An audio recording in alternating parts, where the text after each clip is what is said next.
ఓం నమ శివాయ. ఓం నమో నారాయణాయ. సంచిత కర్మ, ప్రారబ్ధ కర్మ, ఆగమిక కర్మ, నరదృష్టి నివారణ కాల భైరవాయ నమో నమః. హరి ఓం. ఓం రాహు అరిష్టేతు సంప్రాప్తే రాహు పూజాంచ కారయేత్. రాహుధ్యానం ప్రవక్ష్యామి చక్షుదోషపీడోప ఉపశాంతయే. ఓం కాత్యాయనాయ విద్మహే కన్యకుమారి ధీమహి తన్నో దుర్గి ప్రచోదయాతు. హరి ఓం. మా ఛానల్కి స్వాగతం. చూస్తున్న వీక్షకులకు, ప్రేక్షకులకు, ప్రియ కాల భైరవ భగవద్బంధులకి స్వాగతం పలుకుతూ మమ్మల్ని ఎంతగానో ఆదరిస్తూ ఉండబడినటువంటి ప్రియ సోదర సోదరీమణులకు అందరిపైనను రాహు భగవాను యొక్క ఆశీర్వాదాలను కోరుకుంటూ, రాహు భగవానుడు నరదృష్టిని, శత్రుదృష్టిని, వాస్తు దృష్టిని కలిగిస్తూ ఉంటాడు. అలాంటి అందరిపైనను ఎలాంటి దోషాలు లేకుండా అందరికీ ప్రశాంతమైన వాతావరణాన్ని కలిగించి, అందరూ అనేక రకాలమైన ఎవరెవరైతే ఏ వృత్తులు అయితే చేస్తున్నారో ఆ వృత్తులలో అద్భుతమైన విజయం ప్రసాదించాలని కోరుకుందాము. అలాగనే ఐశ్వర్యం ప్రసాదించాలని మనసారా రాహు భగవంతుని కోరుకుందాం.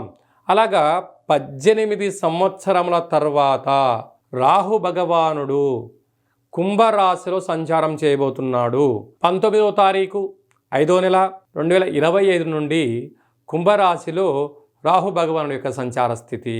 మిథున రాశి వారికి 12 సంవత్సరాల తర్వాత రాహు భగవానుడు భాగ్యస్థానంలో సంచారం చేయడం వలన వివాహమైన దంపతులు, ప్రేమికులు, అలాగనే పార్ట్నర్షిప్ వ్యవహార కార్యక్రమాలు చేసే వారందరూ కూడా ఆవేశానికి దూరంగా ఉండాలి, అనర్థానికి దూరంగా ఉండాలి, చెప్పుడు మాటలు వినకుండా ఉండగలగాలి. లేకపోతే అంటే మనకు పెద్దవారు చెప్తూ ఉంటారు, రామరాజ్యంలో ఉండబడినటువంటి కైకేయి బాగుపడలేదట, రావణ రాజ్యంలో ఉండబడినటువంటి విభీషణుడు చెడిపోలేదట. అంటే అత్యంత ప్రమాదకరం ఏమిటయ్యా అంటే చెవిలో కొన్ని వినరాని మాటలు వినడం వలన.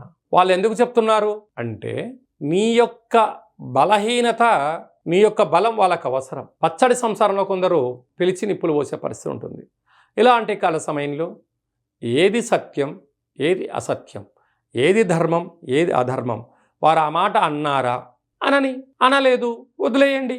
ఎప్పుడైతే మీరు ప్రతి విషయాన్ని పాజిటివ్గా తీసుకుంటారో ఈ రాహుగ్రహ ఛాయాగ్రహ దోషం తొలగించుకొని కుటుంబాన్ని, వంశ గౌరవాన్ని, వ్యాపార ప్రతిష్టను అధిగమించే ప్రయత్నం అవుతుంది.